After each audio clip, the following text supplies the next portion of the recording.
저희는 지난 몇 주 동안에 잠언의 말씀을 좀 대하는 시간을 가졌습니다. 그리고 오늘은 이제 잠언의 말씀을 대하는 주일 난 예배의 마지막이 좀 될 것 같습니다. 저희가 지난 몇 주 동안에 잠언의 말씀을 대할 때 이미 이전에 예고한 바와 같이 하나님의 말씀의 이 잠언은 구약에 있는 좋은 지식의 말씀이 아니라 여러분과 저의 삶의 실제적인 말씀인데, 우리가 그 말씀을 때로는 성경의 진도에 따라서 단시간에 읽어내기보다 우리가 그 말씀을 깊이 묵상할 필요가 있음을 좀 보게 되었습니다. 그래서 2021년에는 이제 이 잠언 말씀을 한 절 한 절 좀 깊이 대하면서 여러분과 저의 삶에 적용해 보고자 그 선작업 의미에서 우리가 잠언을 개괄했고, 또 잠언의 핵심 교훈을 보았고, 또 잠언의 삶 가운데 중요한 삶의 메시지를 함께 좀 생각해 보았습니다. 그리고 오늘 마지막으로 이 잠언의 말씀을 대할 때 한 절의 말씀, 두 절의 말씀이라 할지라도 이 말씀을 어떻게 우리가 깊이 대해야 할지, 깊이 보아야 할지, 또 그것을 좀 연습해 보면서 또 주시는 은혜를 좀 대해 보고자 합니다. 여러분, 이제 2021년 한 해 동안에 주어질 잠언의 말씀의 범위는 10장 1절부터 22장 16절까지 말씀입니다. 솔로몬의 잠언의 두 번째 범위로 약 375개의 잠언의 말씀들이 주어진다는 것이죠. 그래서 어떨 때에는 한 절, 어떨 때에는 두세 절이 묶여져서 우리가 함께 하루의 말씀을 받아볼 수 있을 것 같습니다. 그리고 그 말씀을 대할 때 이제 여러분과 제가 이제 단순히 한번 읽고 넘어가는 말씀이 아니라 이것이 나한테, 이것이 우리에게 주신 의미가 무엇인지를 깊이 하루 동안 생각해보고 또 그 가운데 적용하는 삶을 좀 살아보고자 합니다. 여러분, 제가 이 잠언의 말씀을 이제 보내드릴 텐데요. 저는 이 잠언의 말씀을 보내드리고 제가 특별히 저희 교회 집사님께 다시 부탁을 드려서 올해와 같이 또 암송 말씀이 갈 것입니다. 그래서 여러분 두 말씀을 하루 동안 받을 때 너무 부담스러워하지 마시고, 되도록이면 우리가 삶의 현장에서 성경을 피고 읽는 특별한 시간이 아니라 할지라도 은혜 가운데 설 수 있는 귀한 계기로 만들어 주시기를 바랍니다. 그래서 오늘 제가 읽은 말씀은 잠언 16장 21절부터 33절 말씀은 사실은 내년에 대할 말씀 가운데 속해 있는 범위입니다.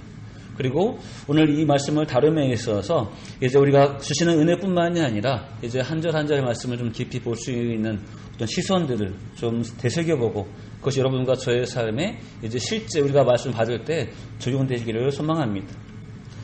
여러분, 이 잠언의 두 번째 주제인 10장 1절부터 22장 16절까지 말씀은 우리가 읽을 때에는 범위가 나눠지고 있지만 사실은 성경은 범위가 나눠져 있지 않습니다.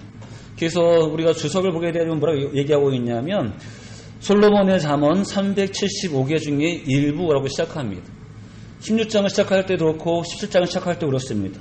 왜냐하면 375개의 잠언으로 한 번에 묶고 있기 때문에 그렇습니다. 다만 굳이 우리가 말씀을 대함에 있어서 오늘 말씀을 좀 정리해 본다면 잠언 16장에서는 이제 믿음의 사람들이 그 삶의 현장에서 말씀 가운데 어떻게 살아야 할지에 대해서 교훈하는 방향을 주고 있습니다. 그 말씀을 이제 받고 그 말씀을 적용하여서 하나님의 지혜대로 생각하고 하나님의 지혜대로 살아가는 그 방법에 대해서 교훈하는 것이 오늘 잠언 16장의 말씀입니다. 저희는 이렇게 일부러 다루지만 우리 말씀을 대하면서 잠언의 큰 주제가, 16장의 주제가 여러분과 저에게 심겨지기를 주의 이름으로 축원합니다. 자, 그럼 한번 우리 말씀 한 절 한 절 좀 깊이 대해 보실까요? 먼저 21절을 대할 때 여러분 21절 한 절은 이렇게 얘기하고 있습니다. 사람이 그 마음이 지혜로울 때 누리는 특별한 점을 소개하고 있다는 것이죠. 그 마음이 지혜로울 때 그가 누리는 특별한 점을 21절에서 소개하고 있습니다. 굉장히 짧죠? 한번 같이 읽어보실까요? 있습니다. 시작. 마음이 지혜로운 자는 명철하다 일컬음을 받고 입이 선한 자는 남의 학식을 더하게 하느니라. 아멘. 여러분, 이 말씀을 현대어 성경으로 번역하면 이렇게 얘기하고 있습니다. 마음이 지혜로운 자는 총명하다는 말을 듣고 호감을 주는 말은 설득력을 불러 일으킨다. 아멘. 저는 이 말씀 가운데 앞에 있는 부분을 함께 좀 생각해 보고자 합니다. 여러분, 마음이 지혜로운 자는 때로는 명철하다, 때로는 총명하다는 말을 듣게 된다는 것이죠. 자, 그럼 우리가 이 한 절을 딱 받았다 한다면 어떻게 생각해 볼까요? 그러면 이 명철하다, 총명하다는 말은 어떤 의미가 있을까요? 여러분, 이 명철의 의미에는 사물의 근본과 본질을 파악하는 통찰력을 말합니다. 그리고 이 통찰력은 단순히 머리에 있는 지식이 아니라 어떤 문제와 상황이 주어질 때 그것을 풀어낼 수 있는 능력을 말합니다. 그렇다면 마음이 지혜로운 자가 명철하다는 것은 그 사람이 어떤 문제를 만날 때 풀어낼 수 있는 능력과 지혜가 실제 있다는 것이죠. 그래서 총명하다는 말은, 명철하다는 말은 그냥 똑똑하다라는 말이 아니라 그 사람에게 때로는 지혜가 있고 능력이 있고 재능이 있다는 것입니다. 그러면 어떤 문제를 풀어냈다는 것은 그 문제를 풀면서 주어지는 유익이 있겠죠. 어떤 시험 문제를 풀면 점수를 얻는 것이고, 어떤 삶의 고난의 문제를 풀면 평안을 얻는 것이고, 어떤 물질의 어떤 어려움의 문제, 때로는 물질의 어떤 근원의 문제를 풀면 그 사람이 풍요를 누리는 것입니다. 그렇다면 더 확장해 보게 된다면 마음이 지혜로운 자는 명철한 거고, 명철한 자는 실제 그 삶에서 누리는 풍요와 유익이 있다는 말입니다. 그러므로 이렇게 본다면 여러분, 여호와의 말씀을 따라가는 이 지혜라는 것이 막연히 우리에게 있어야 하는 의무감이 아니라, 우리가 이 말씀을 따라갈 때 주어지는 명철에 주어지는 은혜를 생각하면, 결과를 생각하면 어떤 사람이 말씀을 대함에 있어서 그 말씀이 설렐 수밖에 없다는 것이죠. 이것은 나를 지혜롭게 하는 것이고, 나를 명철하게 하는 것이고, 이것은 내 삶의 문제를 풀어내는 것이고, 나의 삶의 유익을 주는 것이기 때문에 그렇습니다. 그런 의미에서 21절 한 절 말씀에서 우리에게 분명히 이것을 말합니다. 마음이 지혜롭다는 것은 근본적으로 여러분과 제가 배우고 쌓은 학문과 학식을 말하는 것이 아닙니다. 잠언의 큰 주제인 여호와를 경외하는 것이 지식의 근본이다라는 그 주제, 또 여호와를 경외하는 지식에 따라서 그 말씀을 따라 사는 그 삶을 지금 마음의 지혜로 표현하고 있습니다. 그러므로 바로 이것이 우리에게 어떤 큰 유익을 주는지를 다시 한번 보게 되어질 때 여러분과 저의 마음이 여호와의 말씀을 즐겁게 대하며 그 말씀을 기대하며 그것을 가운데 평안을 누리는 우리 모두가 되기를 소망할 수밖에 없다는 것이죠. 여러분, 이 소망과 이 결과가 우리 모두에게 넘쳐나시기를 주의 이름으로 축원합니다. 자, 그럼 21절 한번 볼까요? 21절에서는 이제 명철한 자와 미련한 자의 모습을 비교함을 통하여서 양편을 공평하게 비교하는 것이 아니라 명철한 자가 누리는 그 유익을 조금 더 분명하게 강조해주고 있습니다. 그 유익이 우리가 볼 때에는 풍요와 때로는 풍성함이었는데 그것을 21절에서는 조금 더 확실하고 분명하게 말해주고 있다는 사실입니다. 한번 21절 말씀을 읽어보실까요? 21절 말씀 있습니다. 시작.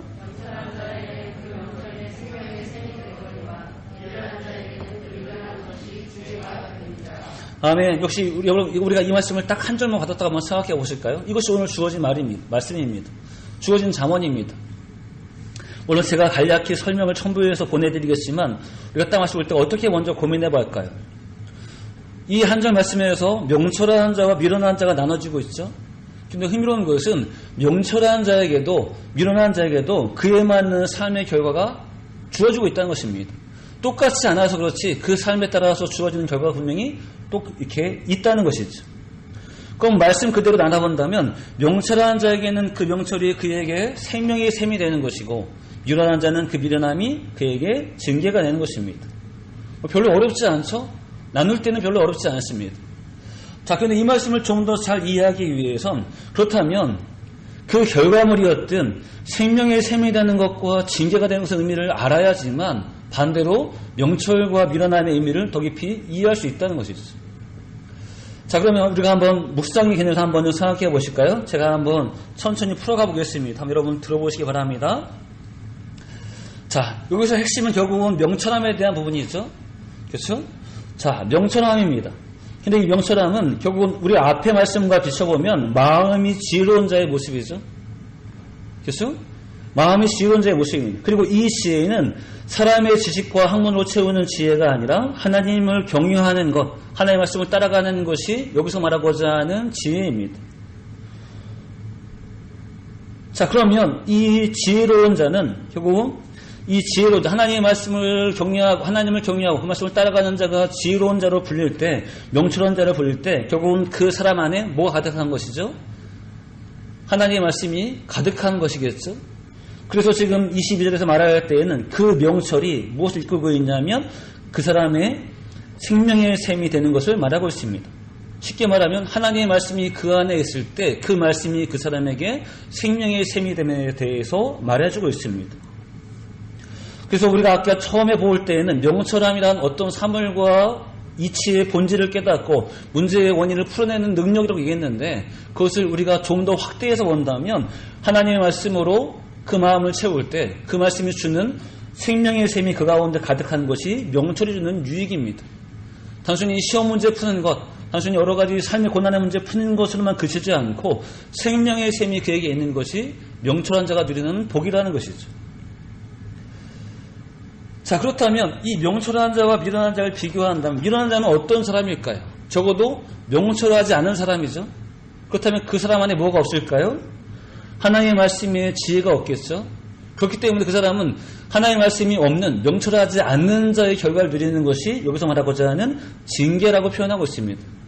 그리고 이 징계는 문제를 당했을 때 풀지 못하는 정도의 고난이 아니라 어려움을 당했을 때 왜 그러는지 모르는 정도의 미련함이 아니라 이 징계는 명철한 자가 누리는 복의 반대편에 있는 것입니다. 그러면 생명의 샘이 그에게 없는 것입니다. 그러므로 그것은 결국은 명철한 자가 누리는 생명의 샘이 천국과 구원이라고 얘기한다면 그 반대는 결국은 천국이 아닌 구원이 아닌 결과가 미련한 자가 누리는 결과가 되어진다는 것이죠. 여러분 이 두 가지를 비유하고 있습니다. 그리고 우리한테 무엇을 지금 말하고 있을까요? 그러므로 우리에게 대묻습니다. 너는 지혜로운 자가 될 명철한 자가 될 것이냐 미련한 자가 될 것이냐고 우리에게 되묻고 있습니다. 여러분 단어로 들을 때에는 별것 아닌 것 같은 말인 것 같은데 그 안에 의미를 생각해 볼 때에는 그 누구도 미련한 자가 되기를 원치 않을 것입니다. 왜냐하면 그 결과가 너무나 큰 차이가 있기 때문에 그렇습니다. 아까 우리가 명철을 대할 때 그것을 오는 세상적인 어떤 형통함과 유익과 풍요만 생각한다 하더라도 우리가 주의 지혜를 대하는 것에 설렘이 있다면 이제 그 명철의 본질이 생명이라면 그 본질이 구원이라면 그 본질이 영생이라면 그 누구도 그 말씀을 대할 때 하나님의 지혜를 대할 때 거부할 이유가 없다는 것이죠. 그러므로 오늘 잠언은 이 말씀을 통해서 여러분과 저에게 주어진 그 말씀을 하나님의 지혜의 말씀을 적극적으로 받아들일 것에 대해서 우리에게 분명히 강조하고 있습니다. 자 이제 말씀 한번 다시 볼까요? 이제 25절부터 30절을 보시게 되어지면 역시 각각의 말씀의 주제이지만 큰 것을 묻게 된다면 한 가지 주제를 말하고 있습니다. 큰 그림에서 사람이 자신에게 주어진 인생을 어떻게 살아야 할지에 대해서 생각하게 하는 말씀입니다. 지금 바로 전에서는 명철한 자와 미련한 자의 모습을 비교했다면 이제 그 사람이 어떻게 살지에 대해서 방향을 고민하게 하는 것이 이제 25절부터 30절까지 말씀입니다. 특별히 25절에서는 사람이 자신의 인생에서 어떤 길을 가야 할지를 우리 분명히 보여주고 있다는 것이죠. 한번 단독으로 한번 볼까요? 25절 말합니다. 어떤 길은 사람이 보기에 바르나 필경은 사망의 길이니라.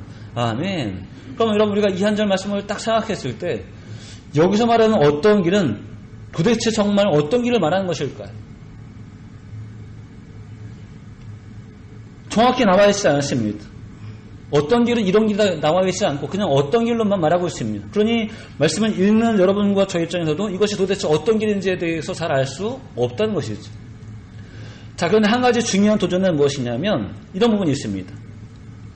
그 길이 어떤 길인지는 잘 모르겠지만 사람으로서의 내가 보기에 분명히 옳아 보이는 길, 내가 보기에 좋아 보이는 길도 경우에 따라서는 때로는 그 길이 사망의 길이 될 수 있다는 것을 경고하고 있습니다.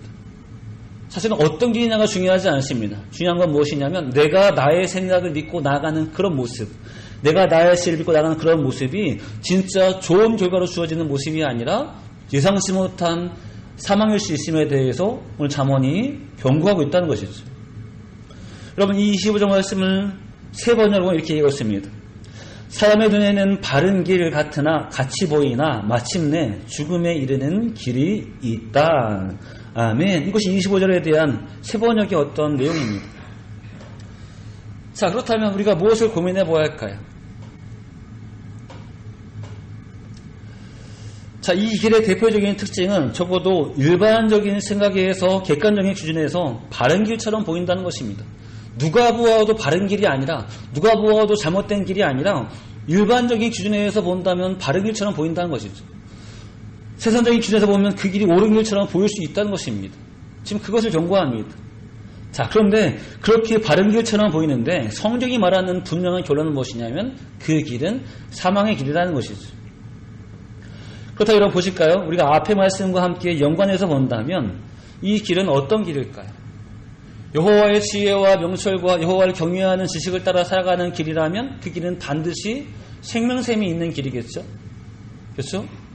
내가 보장하는 복이 아니라 하나님께서 약속하신 것이기 때문에 앞에 말씀을 근거로 본다면 그 어떤 길이 여호와의 지식을 따라가는 길이라면 분명히 그 길은 생명샘의 길일 것입니다.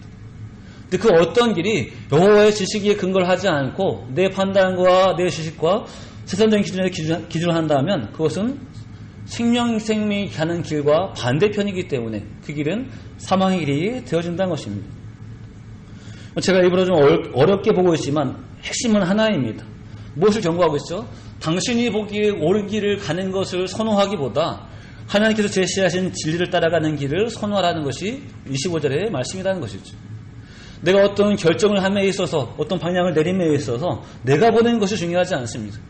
사람들이 말하는 것이 중요하지 않습니다. 진짜 중요한 기준은 무엇이냐면 하나님께서 말씀하시는 것에 비춰보는 것이 가장 중요한 기준이라는 것이죠.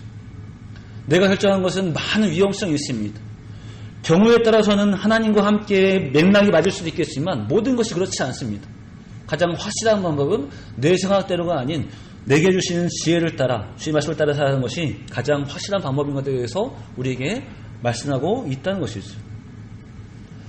이렇게 큰 결정에 있어서 필경은 내가 원하는 길대로 가지 말 것에 대해서 큰 그림에서 우리에게 잠언은 권면합니다. 자, 그러면 좀 더 구체적으로 한번 보실까요? 자, 25절 말씀을 근거로 이제 다시 26절 우리에게 제시하고 있습니다. 자, 26절 말씀 한번 같이 읽어볼까요? 26절 말씀 있습니다. 시작.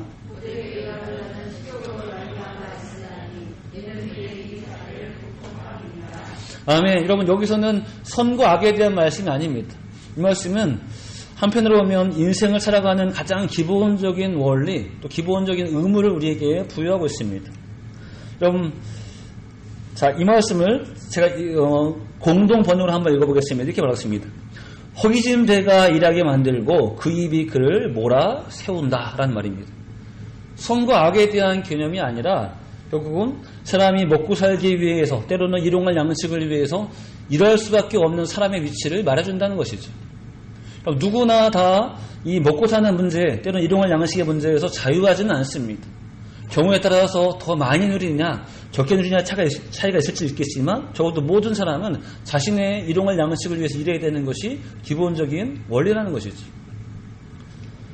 그럼 25절과 한번 볼까요? 어떤 사람의 결정과 삶에 있어서 자신의 판단대로 할 것이 아니라 하나님께서 말씀하신 대로 따라갈 것에 대해서 권했다면 그 판단의 많은 부분이 뭐가 있을까요? 많은 부분 가운데 빼놓을 수 없는 것은 일용할 양식을 위해서 살아가야 되는 그 개인의 삶의 부분과 빼놓을 수 없다는 것이죠. 우리는 그 처지에 또는 그 위치에 놓여져 있습니다. 그것은 하나님께서 아담에게 부여하신 일이기도 합니다. 물론 그 말씀 자체가 축복은 아니었습니다. 아담의 원죄로 인하여 하나님이 주신 아담이 해야 될 몫이기도 했습니다. 그러나 우리가 지금에서 이것이 누구 잘못이냐를 고민할 것이 아니라 우리에게 부여된 이 위치를 우리는 부인할 수 없다는 것이죠. 그래서 창세기 3장 17절에서 말합니다. 아담에게 이르시되 내가 내 아내의 말을 듣고 내가 내게 먹지 말라 한 나무의 열매를 먹었은즉 땅은 너로 말미암아 저주를 받고 너는 내 평생에 수고하여야 그 소산을 먹으리라. 아멘. 이것이 아담에게 주어진 부여된 의무이고 여러분과 저에게 부여된 의무입니다. 자, 그렇다면 한 사람이라면 뭘 해야 되죠? 자신이 일용할 양식을 위해서 주어진 삶을 위해서 성실히 일해야 되는 것이 그게 주어진 일입니다. 자, 그런데 이제 27절부터가 우리에게 주어지는 부분입니다. 누구나 다 여기에서 자유하지 않습니다. 누구나 다 그런 의무와 같은 일들이 있습니다.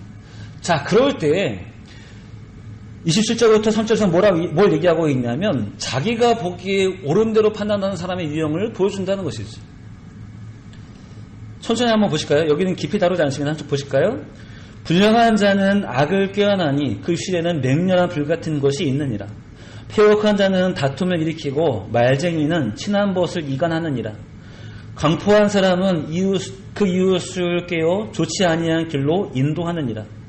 눈짓을 하는 자는 패역한 일을 도모하며 입술을 닫는 자는 악한 일을 이루느니라.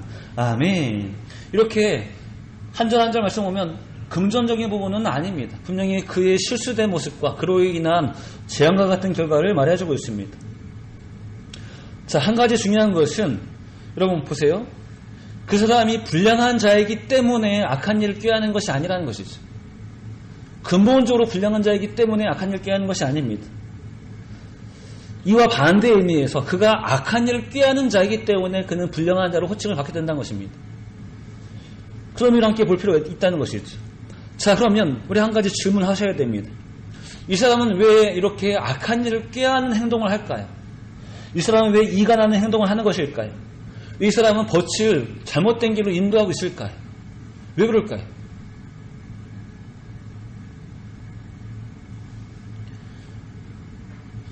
여러분, 왜 그럴까요? 아까 말씀드렸습니다. 그 사람의 모습이 먼저 정리된 것이 아니라 그 사람이 그렇게 행동하기 때문에 그렇게 부름을 받는 것입니다. 그렇다면 그 행동이 먼저겠어요? 내가 어떤 악하기 때문에 나는 의문적으로 악한 일을 행동하는 것이 아니라 뭐든지 할 수 있지만 그가 악한 일을 행하기 때문에 악한 자로 부름받는 것입니다. 그렇다면 적어도 그 행동에 있어서 자유권은 본인한테 있는 것입니다. 어떻게 행동할지에 대한 기본적인 자유권은 그한테 있습니다. 근데 왜 여기 나오는 사람들은 우리가 생각하는 어떤 선한 길, 좋은 길이 아니라 이상한 길을 행하고 있을까요? 왜 그럴까요? 이 한 번 한 번의 사람들의 속을 다 알 수 없지만 앞에 말씀에 근거로 본다면 이 모습은 어떤 모습일까요? 자기가 보기에 선한 길입니다. 자기가 보기에 옳은 길입니다. 하나님께서 보시기에 선한 길이 아니라 내가 보기에 괜찮은 길입니다. 내가 보기에 유익한 길입니다. 여러분, 사기꾼이 왜 사기를 치죠? 상식으로 따지면 본인의 능력에 따라서 열심히 일해서 일한 만큼 버는 것이 또 누리는 것이 상식인데 왜 사기꾼은 그렇게 일하지 않고 그렇게 살지 않고 왜 사람의 등을 쳐먹고 그 사람의 소유를 뺏는 것에 목적을 두고 있을까요? 우리가 볼 때는 옳지 않죠? 근데 그 사람이 볼 때는 옳은 것입니다. 나름대로 노력하는 것이고 나름대로 내 수익을 위해서 투자하는 것이고 나름대로 그것은 본인이 볼 때 괜찮은 방법이 되는 것입니다. 그러므로 다른 사람들이 말하는 건 중요하지 않습니다. 적어도 내가 볼 때는 무슨 길이냐면 옳은 길입니다. 좋은 길입니다. 유익한 길입니다. 마치 뭐와 같죠? 25절과 같은 부분이죠. 본인이 볼 때에는 그 길이 좋아 보인다는 것이죠. 이간하는 길이든 악한 길이든 사기치는 길이든 본인이 볼 때에는 좋은 길입니다.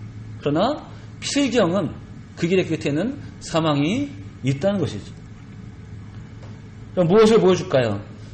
모든 사람들은 자신의 어떤 삶을 위해서 어떤 노력과 일을 해야 합니다. 그리고 그 가운데 오늘 이 뒤에 나와 있는 26절부터 30절까지 말씀은 그 일의 자리에서, 그 삶의 자리에서 본인이 보기에 옳은 길을 택하는 자의 모습들을 한 예로 보여주고 있다는 것이죠. 그리고 그의 결과가 무엇입니까?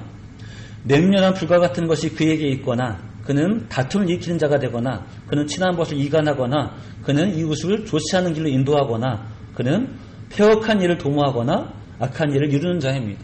결과는 하나님의 심판이 그에게 정해져 있다는 것을 우리에게 말해주고 있다는 것이죠. 좋아 보이지만 절대 결과가 좋지 않은 그 모습을 말하고 있습니다. 그럼 뭘 교훈하고자 하는 것일까요? 그렇기 때문에 당신이 보기에 옳은 길을 따라가기보다 하나님의 지혜를 따라 당신의 인생을 살라는 것을 분명히 잠언은 강조하고 있습니다.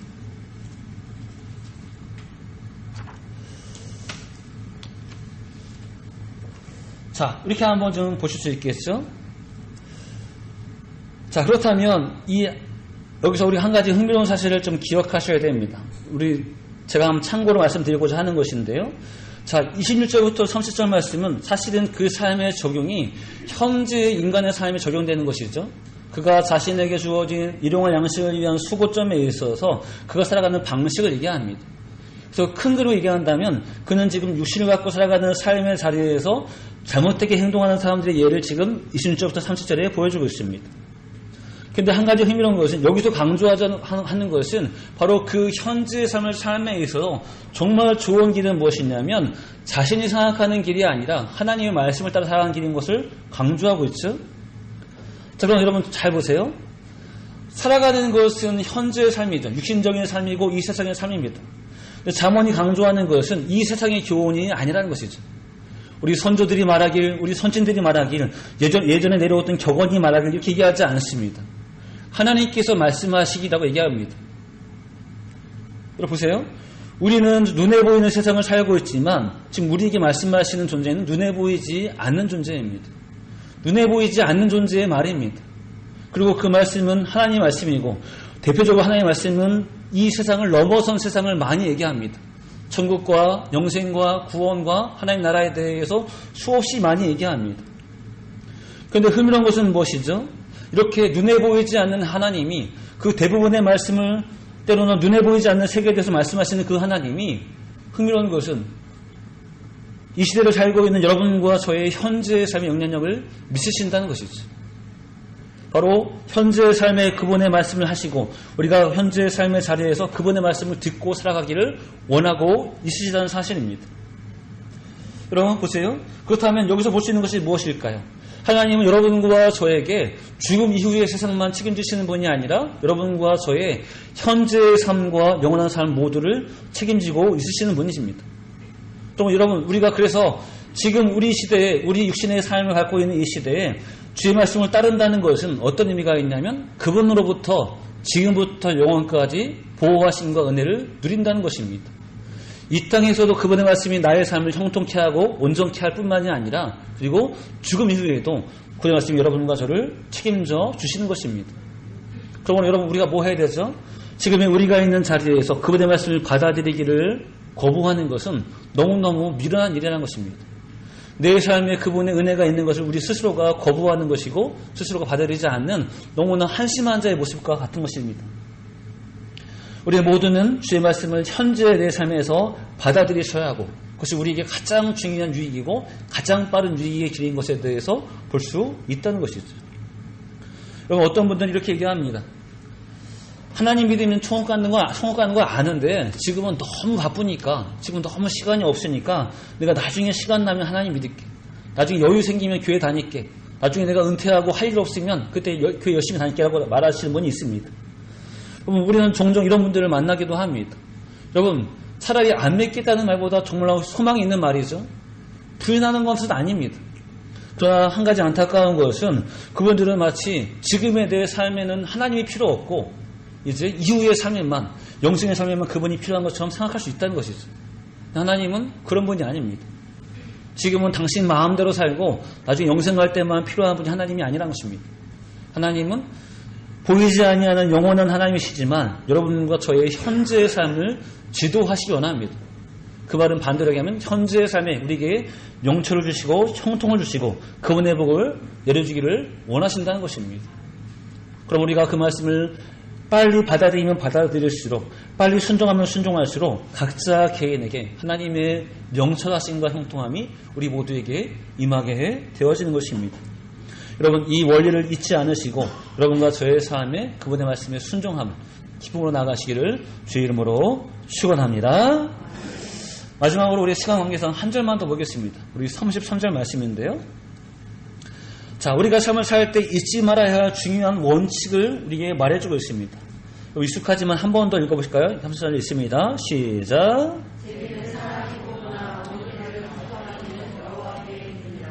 아멘. 여러분 이 말씀은 16장 1절, 16절에 시작되는 말씀과 같은 그림에서 볼 수 있습니다.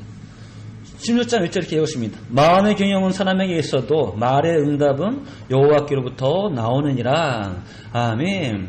결국은 1절에 대한 강조와 결론과 같은 모습이 또한 오늘 보시는 33절 말씀입니다. 다만 여기서 우리가 오해하면 안 됩니다. 이렇게 오해하시면 안 됩니다. 내가 무슨 일을 생각하든 내가 무슨 일을 결정하든 어차피 하나님께서 원하시는 대로 할 것이고 하나님께서 선택하신 것만 할 수 있어라고 때문에 우리는 이렇게 오해할 수 있습니다. 충분히 그럴 수 있겠어? 근데 그런 말의 의미가 아닙니다. 이렇게 오해하면 어떻게 생각하냐면 그렇기 때문에 나의 삶의 모든 책임은 그분께 있다고 우리는 오해할 수 있다는 것이죠. 어차피 그분이 허락하신 일이고 그분이 계획하신 일이니까 잘못되면 그분 책임이라는 오해를 할 수 있다는 것입니다. 그러나 지금 잠언은 그것을 말하고자 함이 아닙니다. 여러분과 저의 자리에서 결정하고 행동하는 영역에서 분명히 우리의 분명한 역할이 있고 분명한 책임이 있습니다.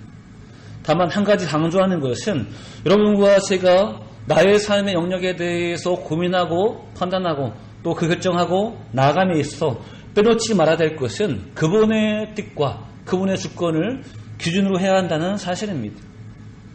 25절이 강조한 바와 같이 내가 보기에 좋은 길이 기준이 아니라 하나님의 뜻에 맞냐 안 맞냐를 기준으로 여러분과 저의 방향을 정해야 한다는 것이죠. 여러분과 저의 삶을 행동을 나가야 한다는 것입니다.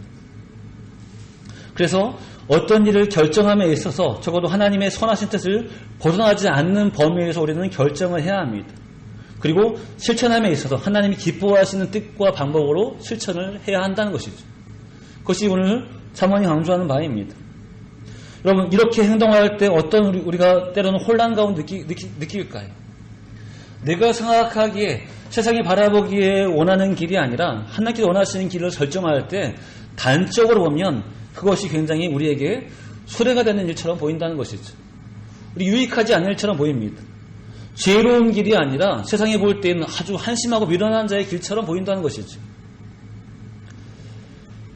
근데 우리가 소망이 되는 것은 뭐냐면 그들의 판단과 위로가 중요한 것이 아니라 이렇게 살아갈 때 그 삶을 하나님이 위로해 주신다는 것이죠. 여러분, 하나님의 판단은 하나님 주시는 상급과 위로를 포함하고 있습니다. 한번 예를 들어볼까요? 여러분, 이웃을 사랑하는 거 좋은 일이긴 하죠. 그러나 계산적으로 보면 나한테 지금 당장 유익이 되는 것이 아닙니다. 원수를 사랑하는 거 좋은 일이지만 그러나 나한테 기쁨이 되는 일은 아닙니다. 너무나 어려운 일일 수 있습니다. 고아와 가부를 돌보는 거 나한테 물질이 풍요해지는 것이 아닙니다. 내 것을 줘야 하고 내 것을 나눠줘야 되는 것이 이런 부분이라는 것이죠. 여러분, 물질을 필요한 시절에서 보면 이것은 쓸데없는 짓입니다. 왜 내 것을 남한테 줘? 왜 내 것을 이렇게 낭비해? 이런 것도 시선일 수 있다는 것이죠. 세상이 볼 때는 동의하지 않는 가치관일 수 있습니다. 그러나 우리가 이것을 고민하고 이것을 결정하고 이렇게 행동할 때 세상은 우리한테 위로해 주지 않지만 그러나 하나님 여러분과 저에게 위로해 주신다는 것이죠. 지극히 약한 자에게 작은 자에게 준 그것도 그만큼만 갚아주시는 것이 아니라 우리는 그에게 100원을 주었고 1000원을 주었지만 하나님 여러분과 저에게 하늘나라의 보화로 채워주시겠다는 것이 하나님의 갚으심입니다. 그럼 여러분과 저의 행동이 얼마나 이렇게 살아갈 때 달라지는지를 볼 수 있는 것이 바로 33절의 모습이라는 것이죠. 여러분, 이제 말씀을 정리하고자 합니다. 오늘 읽었던 잠언 16장 21절부터 30절 말씀은 우리가 함께 좀 묵상하듯이 살펴보았습니다. 어떤 하나의 주제를 보기보다 잠언의 말씀들이 각각 교훈이 있기 때문에 묵상하듯이 한번 살펴보았습니다.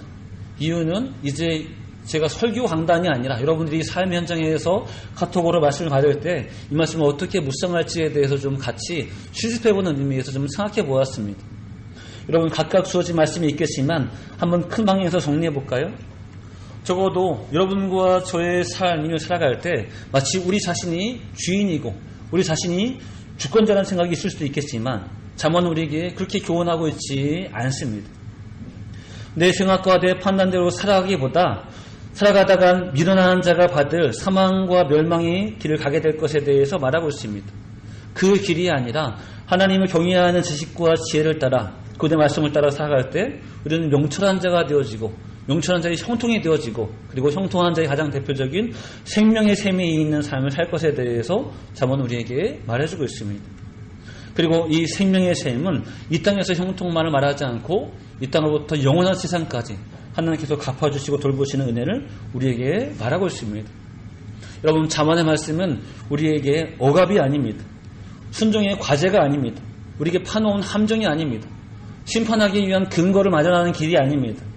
여러분과 저를 온전히 주 앞에 세우고 여러분과 저에게 그 명철로 대표되는 큰 은혜와 풍요를 주시기 위한 하나님의 음성이고 하나님의 사랑의 손길입니다.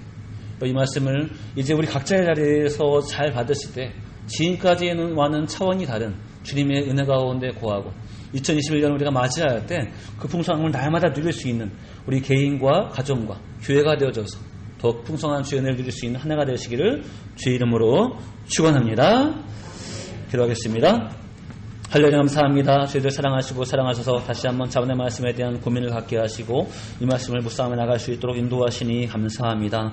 이제 저희들의 삶 가운데 많은 판단과 기준이 있겠지만 무엇보다도 하나님의 기준으로 살아가는 삶을 도전할 수 있도록 인도하여 주옵소서. 주님, 어떤 길은 사람이 보기에 바르나 필경은 사망의 길이라는 것에 대한 의미를 이해하게 하시되 이제 미련한 자와 같이 살지 않게 하시고 하나님의 지혜와 지식으로 살아가되 명철한 자와 같이 많은 문제와 어려움들을 해결하며 우리 삶 가운데 생명의 셈이 있는 복된 삶을 살 수 있도록 허락하여 주옵소서. 주님, 우리가 말씀을 받을 때마다 이 깊은 진리들을 깨닫게 하여 주시옵소서. 성령님 동행하셔서 알게 하시고 보게 하시며 순종할 수 있는 귀한 삶 될 수 있도록 인도하여 주옵소서. 그리고 주님, 코로나로 인하여 아직도 세상은 혼란스럽고 어려운 가운데 있지만 우리가 이 모든 상황에서 주님의 말씀으로 위로받으며 주뜻 가운데 승리하는 2021년을 맞이하게 하시고 그 영광된 복을 누릴 수 있도록 저희 모두에게 주의 은혜와 은총으로 허락하여 주옵소서. 감사드리고 영광을 올려드리오며 예수님의 이름으로 기도합니다. 아멘.